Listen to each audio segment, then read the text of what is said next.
that this was not my fault. Okay, I know a lot of you and you want to blame me for this. Okay, but this time, no, it was totally Heather's fault. No, Heather's regional guy, Dean Forrest, is right now stuck, the poor guy. So to say prayers, done a little prayer for Dean out there. They're getting him and bringing him back in, but he definitely blew an engine out there. Something pretty severe. So Heather needs to ride in my car wash truck. So that's great. Don't let her, don't let her put you to work. There we go. So, in the meantime, I do appreciate you guys coming out. As all of you know, Paul Sanchez, but you know, I do Patriot Guard and I do a lot of stuff around town. But one of the things that I'm doing nowadays is I'm helping out my good friend Heather Wilson. I get to be the co-chair for Otero County for her campaign, and I'm the chairman for Lincoln and Otero County for Veterans for Heather. And so what we're trying to do is we're just trying to get people together so we can talk about some issues. Because our next senator, okay, needs to be somebody that knows what is happening in all areas of the state, not just what's going on up north. And that person needs to be somebody that's educated on the specifics of the missions out there at Holloman and what the needs of our community here is. Now, some of you may know Heather did spend a day or two in the military, something like third class that allowed women into the academy. So she's got a little bit of military experience there. But one thing I like to bring up about Heather that isn't talked that much, because everybody knows her national security experience, but she also was the secretary for CYFD. And that's something, you know, Republicans sometimes get accused of being heartless, mean people and all that kind of stuff. But you know something? Not that lady. That lady knows about children, knows about families, and cares about them.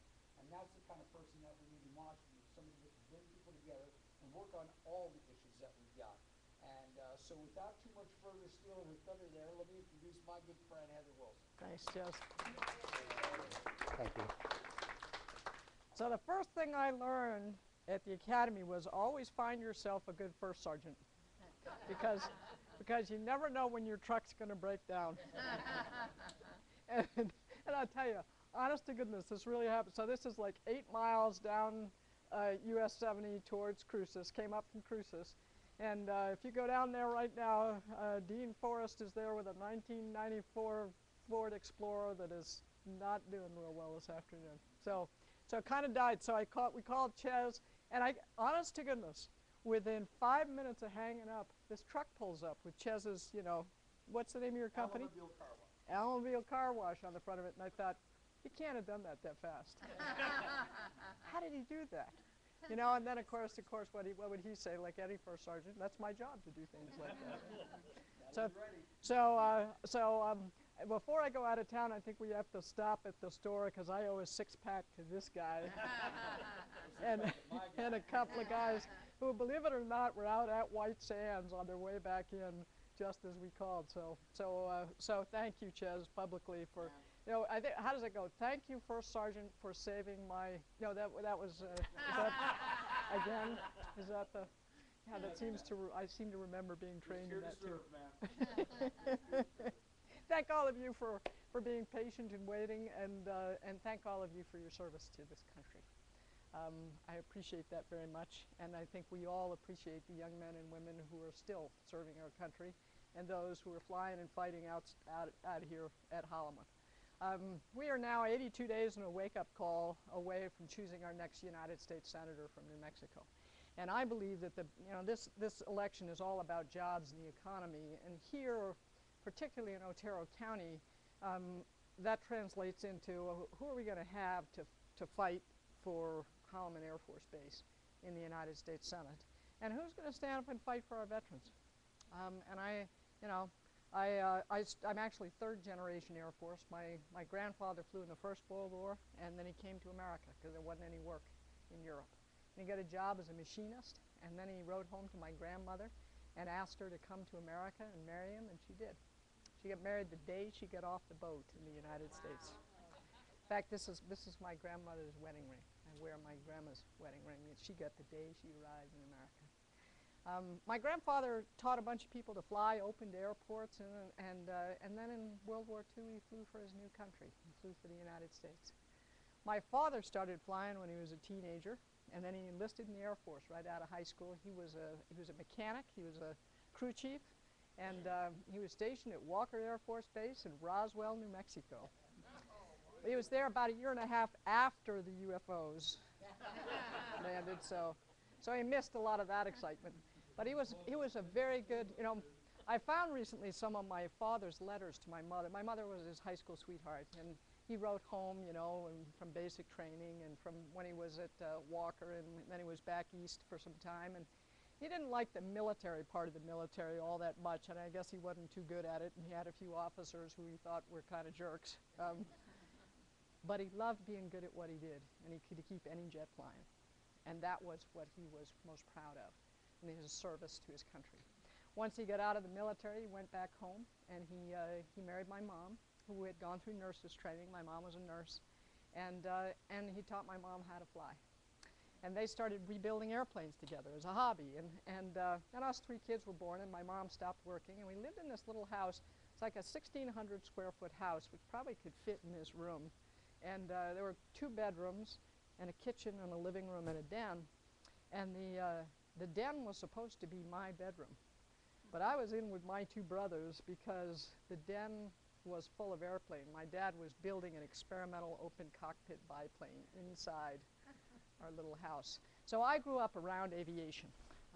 My father, my grandfather were flyers. My mother, in the 1960s, there weren't that many women who were flying airplanes, but she did. And I grew up around people who served the country. I cannot tell you what political party my parents were registered as. I have no idea. I never remember talking about politics. But I do know that if us kids didn't get our butts up off the curb at the Memorial Day parade when the flag went by, we were going to be hauled up by the scruff of our necks. We were expected to serve our community and serve our country. And when I was a junior in high school, when I was 16, they opened the Air Force Academy to women.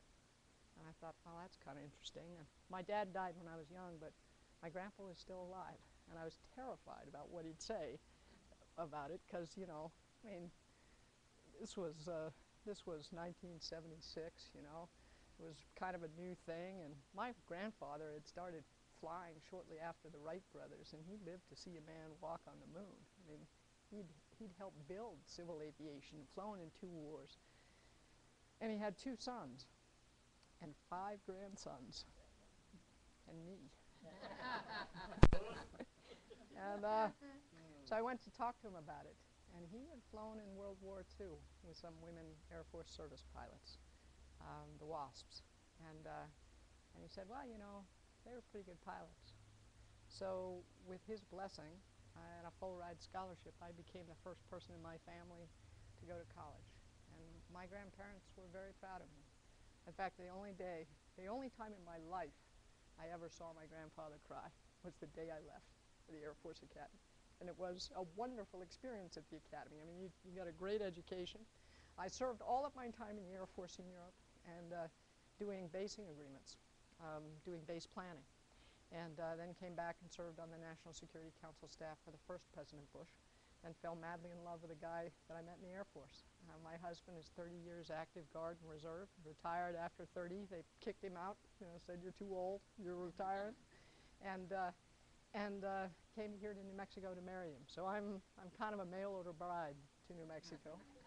I started a small business here, signed the front side of a lot of paychecks. And I can tell you this, that little business that I started, and when I hired employees, it's now still going. I sold it to one of my employees when I went into state government, but I tell you something, I was very proud of the people that I hired who could pay the car loans for the cars in the parking lot and pay their mortgages because we were able to create value and give them a job.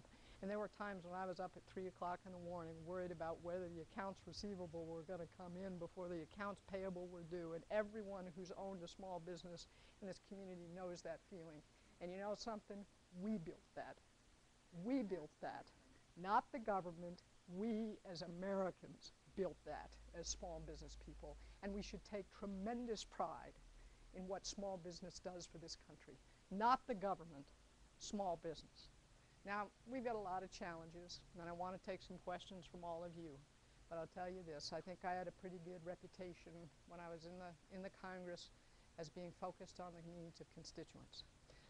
Maybe it's the military that trains you that way, but you get pretty good at untangling red tape, right? Yeah? It's like dealing with the logistics guys. Anybody here ever do logistics? You did. Anybody else? I mean, if you can manage to get something out of logistics, you can untangle any piece of red tape, right? No, I got pretty good at helping people when they have problems with the government. And sometimes that's just the first, that's the first job of service, of being a servant leader. And that's who I am. That's who I'm all about. I look forward to serving the state of New Mexico. And we've got some big challenges. With that, maybe I'll just open it up for some questions and comments or things you want me to know. Sir. I just wanted to thank you for coming and taking time, but I also wanted to let you know that there's a lot of us in Lincoln and Otero counties that are very concerned about absentee voting from the military side. Yeah. We sent a letter to Secretary Duran, and I did get a response, but it was one of those ones that kind of didn't say, yes, we're going to take care of this. But the ballots need to get there in time, and they need to get back and get counted. If the election was close and you missed it by 50, and those 50 votes were overseas somewhere, and people didn't get counted coming back. So I just wanted to let you know that there are a lot of us concerned about that. And, at this point, you probably can't do anything, but when you get elected, you can.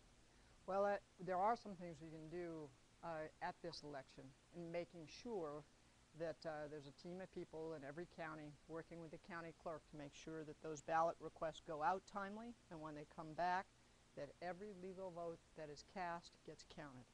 And this county is, not, we've had problems in some other counties, Bernalillo County and Doñana County, with making sure that the integrity of the ballot box is protected. And I've had those, the first election that I had in 1998, the county clerk said that they were stopping counting and they would close everything up and start again in the morning. Well, not that there's a reputation for this or anything, but we were worried about ballot boxes going out the back, and so we actually hired the UNM football team frat house to sleep in their cars outside. Just tell you what a hungry teenager will do for $100. They slept in their cars outside the back of the warehouse to make sure that nothing went out the back door. So the best thing to make sure that things are done right is sunlight. So making sure that as a community of veterans, we're protecting the right to vote for our young people who are serving overseas or outside of the state of New Mexico, and make sure that the county clerk's doing their job. And if they're not, the best thing to do is speak about it publicly so that it gets the attention it deserves. Elder, we happen to be really fortunate here in Otero County in that we have Robin Holmes is our current county clerk, but Denise Guerrera, is running unopposed to become county clerk. And if there's one person in the state that knows their stuff when it comes to ballots and elections, Denise knows her stuff. Well, of course, you have, Diana Duran knows this stuff and cares about this county. But it is, I do think that the best thing we can do as citizens is make sure there's sunlight, so that if somebody tries to do something that's not right, people know about it. And shame still works with most folks. Yes, sir. When are we going to get a Secretary of Defense that every time they say we've got to cut the budget, he says, oh, we need to cut the military. We need to downgrade the military. We need to cut the retirees. We need to cut this. But it's always on the backs of the veterans and the military. To me, that Secretary of Defense we got right now should do shopping. Well, Throw it out in the ocean. I want to give this guy a little bit of credit, actually. Secretary Panetta has gone in front of the Congress and said publicly and said to the military, and I believe has said to the President of the United States, that the cuts that are coming for the military under this sequester bill are going to be devastating and possibly unrecoverable. In 2009 and 2010, Secretary Gates was asked to come up with almost $500 billion over 10 years of savings out of the Defense Department, and he did. 9% reduction in defense. The only department, the only real major department in the federal government that actually was asked to come up with savings. The rest of them, you know, were asked for some chicken feed, and a bunch of them are growing. So it was on defense, on the Defense Department. And now we have this looming sequester where, you know, Congressman Heinrich was the only member of our congressional delegation to vote in favor of this process that increased the debt limit, created a debt commission, and said, you know, go into a room and sort this out. And if you can't sort it out, we're going to take another huge cut, $600 billion out of defense. That is on top of the 9%, that's another 18% reduction in defense. The biggest hit is in the first year, in 2013. And the way they did it in the legislation, so they can't even manage around this, is that they said that every major program has to take an equal percentage cut. So if we said in this room that, you know, we've got a real tight budget and we're going to have to cut back, so let's decide that we're going to do without this table and we're going to do with half the number of chairs. And that would be a more rational way of doing it. Instead, what they've done is said, you have to cut all of your chairs in half, effectively. Anybody here thought about what it'll do if you say, all right, we're going to build 85% of an aircraft carrier? You know, so it is not only the amount that is devastating, it is the way in which it is peanut butter spread across every program in the United States military. Panetta has said this will be devastating. The chairman of the Joint Chiefs, the Secretary of the Air Force, Chief of Staff of the Air Force and the Army have said the same thing. This will hollow out our military. We will have a Navy that's as small as it was in 1915. We have an Army that's the size it was in 1941, right before Pearl Harbor.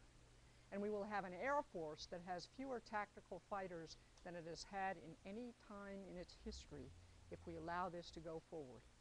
And all of the general officers who've been talking about this have said that this will not only hollow out the force, it will increase the risk to our country because people who don't like us very much will seek to take advantage of our weakness. It is misguided and dangerous. Congressman Heinrich not only voted for the process that put this in place, he was given a chance a few months ago to vote for a bill to stop it, to fix it, and he voted against it. Will have a devastating impact on our national security and a devastating impact on jobs here in New Mexico. I don't think this guy gets it. I mean, he allowed the Tacos to lose their aircraft up in Albuquerque. We don't have an air guard anymore except for people who are kind of, you know, mixed and matched, attached to active units. We don't have an air guard anymore. We don't have aircraft anymore. And I think he'd continue to. This is not his thing. So we're in big trouble. Yes, sir.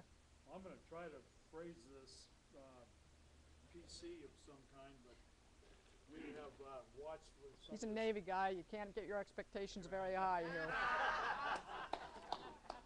We've watched with a lot of disgust and trepidation the war between Washington and Arizona on the illegal immigration. And as it bleeds over into New Mexico with the driver's license thing that is widespread and so forth, what are plans to remedy that here, and what can you do to expedite the remedy? The issue of driver's licenses is a state issue, and the state legislators can take care of that. And I happen to think that Susanna is right on it, but it's something that will be resolved here in the state. With respect to the border, the United States has to have effective control of our border. And since 2005, some of the increase in resources have helped. You know, we have more people, more vehicles, more technology, better policies, barriers where they work, so that if someone crosses that border, they're much more likely to be stopped and detained until they're sent back to their country of origin or prosecuted. The problem, so the number of people crossing has gone down. The big problem is that those who are still crossing are heavily armed, dangerous narco cartels and human traffickers. So it is extremely dangerous, which is why we need to continue to put the resources in to controlling that border. Now, I support legal immigration, and I actually think we need changes to our immigration laws that right now heavily favor extended family relationship and the lottery. You know, you get lucky and you get a number pulled out of a hat and you get to emigrate to the United States.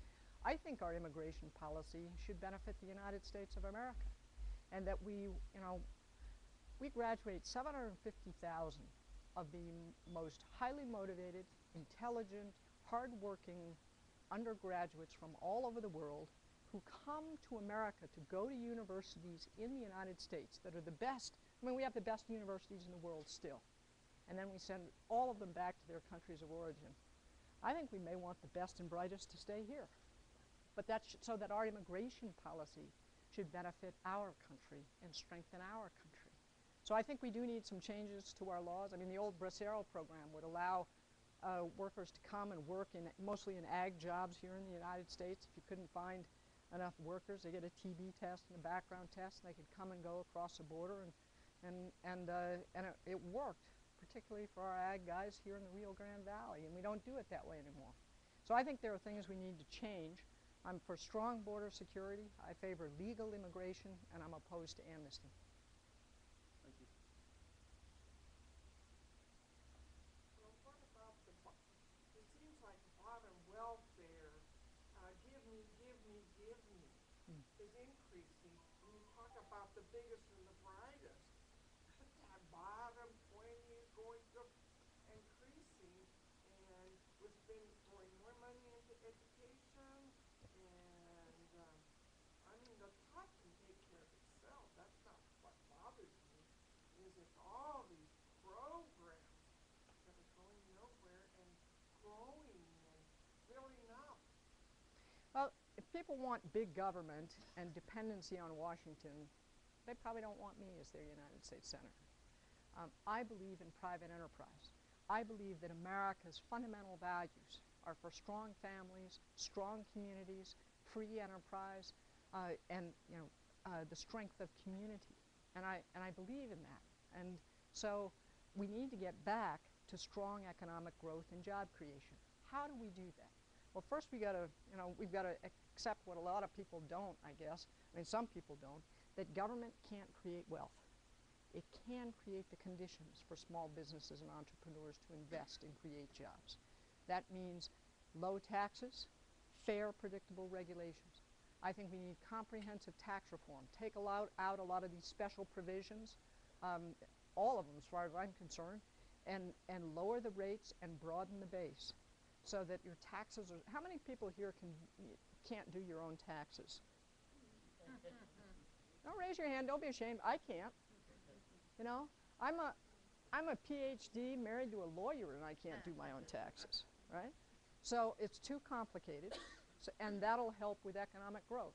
We need a moratorium on job-killing regulations. We need to repeal the Health Care Act, which was a mistake and is really holding back job growth. And we need an energy policy that prioritizes the development of American energy. And Congressman Heinrich voted against the Keystone Pipeline. He voted for cap and trade, which would cost another 11,000 jobs here in New Mexico and would increase the cost of every household's energy bill by $1,000. Cap and trade is a tax on any carbon-based form of energy.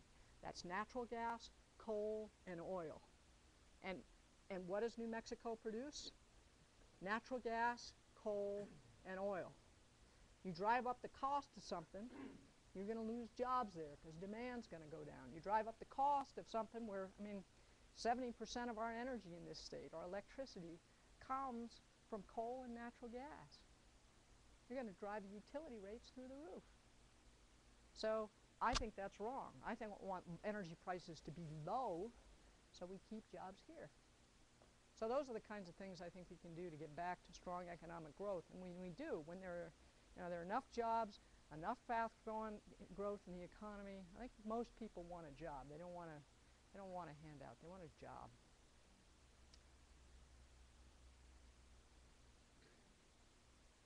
This is like the quietest group of veterans I've seen.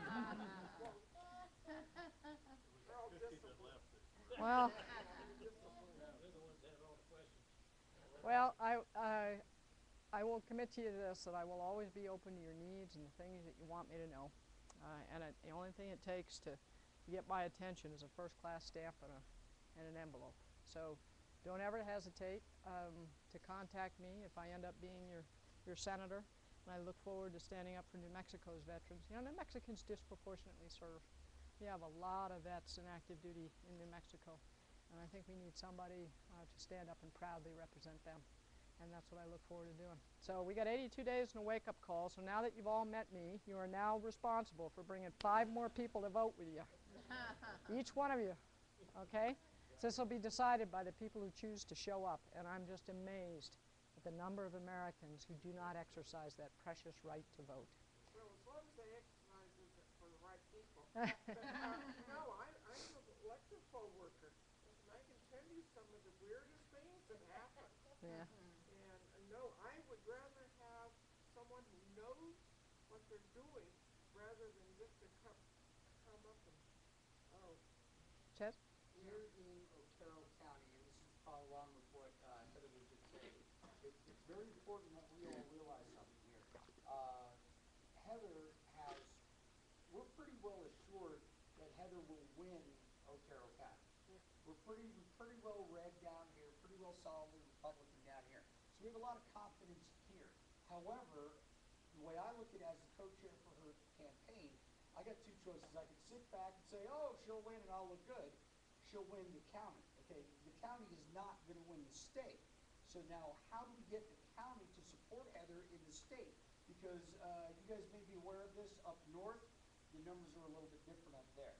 I recently had the opportunity to have dinner with Bryce Dussman, her campaign manager, and in all honesty, he thinks that we're going to be talking a 2,000 to 3,000 split right now, that this is going to go one way or the other, okay? So now, here's the important thing that you guys need to know, because I checked, I just got the numbers last week. We're looking at about a 5,000 voter difference between Democrats and Republicans. We have 5,000 more registered Republicans right here in Otero County. Well, if statewide you're looking at a 2,000 to 3,000 vote edge and a chance that it might not go our way up north completely, I think I know where we can get 2,000 or 3,000 votes to help pick it up and get the state to be where it belongs. Make sure that we get Heather Wilson where she belongs, get Mitt Romney where he belongs. Of course, Steve Pierce sent him back to where he belongs. Get these people in place, and that's what we need. Is we need the White House, we need the House of Representatives, but we also absolutely need the Senate, because if any of those don't match up, what are we going to have? We're going to have gridlock for the next 2 to 4 years, just like we've had, and that gets nothing done, okay? So when Heather says, go find 5 friends, she's not kidding, okay? Because you have to make sure that everyone you know, everyone you get an email from, okay, that you can trade and talk to, knows that this election, every single solitary vote is going to count. Anybody say, oh, my vote doesn't count ever, you couldn't be more wrong. I was watching Fox News this morning, and there's New Mexico is one of those swing states that can go either way. And it's going to be a razor-thin margin. And down here, we have the ability to send that young lady right there, right to where she belongs, which is in Washington, straighten the knuckleheads out up there. Okay, and that's what we need to do. And so you guys came out today, and that's fabulous, and I can't thank you enough for doing that. But now we got to go tell our friends. I also just see, as I've said before, I'm the Veterans for Heather, and she has a website, Heather's Hard Hats, and on Heather's Hard Hats is a sign up for Veterans for Heather. Okay, I also have my own email list that I'm keeping for Veterans for Heather, so I can send information out to you guys, so that when she has an event down here, when we're doing things to do that, we can get that out. So please get with me. Let me get your email addresses if you don't already get emails from me. I know a lot of you do. All right, and let's get some names on that list so we can get the information out, because it's only by putting that information out there, educating people. Our poll worker right here just said, you know, you get people to come in there and start drawing with crayons. That doesn't work, okay? You got to get educated, smart voters, and as far as I'm concerned, anybody that takes a minute and actually spend some time to get educated on exactly what are the issues, and that's what I try to encourage people to do.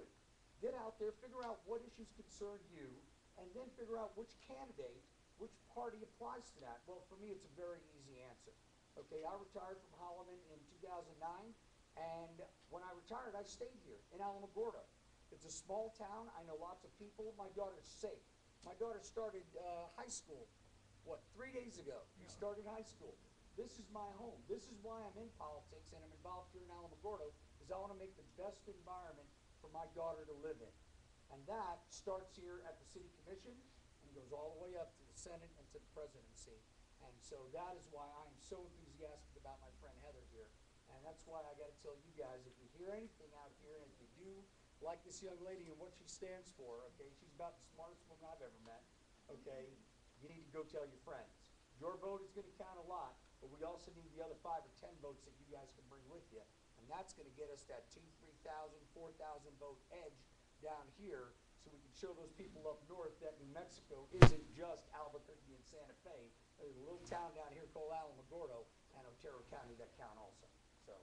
Heather, I'm really bothered by the negative ads that I see all the time. I mean, it's like every hour or so. That are not true. That are not true.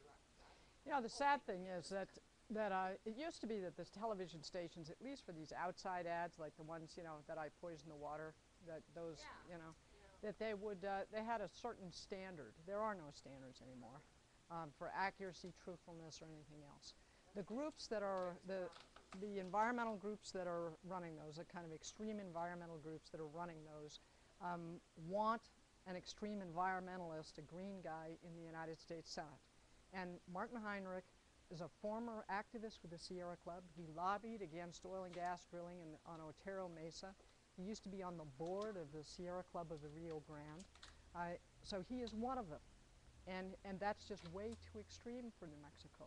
But that's why they're doing that, and they do it because it works. You know, it doesn't matter that it's nonsense. And it doesn't work for, you know, 60, 70% of the voters. Well, it doesn't work for about 70% of the voters who are clued in and reading the paper and so on. But it does influence. People will say, oh gosh, I thought I liked Heather Wilson, but I can't vote for her because she poisoned that little girl. You didn't do that? Yeah. You're the one that did that. Yeah. The water was black because of the oil. If I may, ma'am, what I tell people when they ask me, because I get those questions all the time, you know, I saw this ad and there was oil all over. I expected Heather to get out of the truck, especially after Dean's car blowing up. You know, but in all seriousness, you know what I tell them? I said it's a real simple way to figure out the truthfulness of that ad. Wait till the end of the ad where they got that tagline and look who sponsored it. Okay, and that'll tell you. And when it says sponsored by the Sierra Club, do the math from there. Okay, and that's what I say. Just look at the end of it, and then you'll know whether it's something you should even consider or not, and that'll help you figure out what your views are. But let me just, People know what the Sierra Club is. well, here's just so you know the facts behind this ad. Because I do think that truth does matter for enough people these days. At least I hope it does. Is the radical environmentalist movement required the gasoline to have this additive in it, and it's an additive that makes fuel burn cleaner, and they required it because of to reduce air pollution. So the environmental groups put pressure on the federal government to require that it be added. When it gets into the water, it tastes bad and it smells bad, and you know it's not good for you. And so they wanted to be able to sue the gasoline companies for a defective product when they were required to have it in there. My approach to this, and of course the trial lawyers and the radical environmentalists are quite happy to try to sue anybody who has money.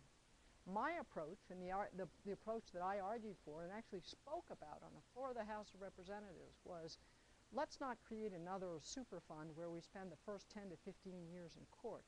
Let's create a cleanup fund and clean it up. And so I didn't want to satisfy the trial lawyers and the radical environmental movement. I wanted to clean up the problem. And that's why they're attacking me. So the people who are running the ads were the cause of the problem, along with the trial lawyers. So you just tell your friends that. And if you want that kind of person running your country, then they should vote for Martin Heinrich. Yes, sir? Every time I see them ads, I stop and say, the north ain't got no water. We don't have no water here because all these forest fires have burned and ruined our water. Yeah. they are the reason for the forest fires. Congressman Heinrich is the sponsor of a bill to take 60 million acres of so-called roadless area in the country and make it permanent. He has written to the President of the United States and asked him to take a quarter of the land area of Doña Ana County without any congressional action at all and put it into a national monument status, including part that goes right down to within 5 miles of the border. And we've seen what happened in Arizona when you create a national monument right close to the border. Law enforcement can't use vehicles in there, but bad guys can. And so we will become the funnel for narcotics trafficking from Mexico. And he thinks this makes our lives better. I'm a believer in a democratic process. And before he was even on the city council in Albuquerque, he was an activist for putting 2.5 million acres of Arizona and western New Mexico into wilderness. And you know, we've seen what happened with the Gila. It's gone because we failed to maintain our public lands. Thank you all very much. Thank you, ma'am. Thank you, Appreciate sir. it. Appreciate it very much. Yeah. Thank you. Thank you. Thank you very much. Thank you. We appreciate it. Thanks for your patience. Yeah, we'll still get back. Thank you so much. Thank you. How are you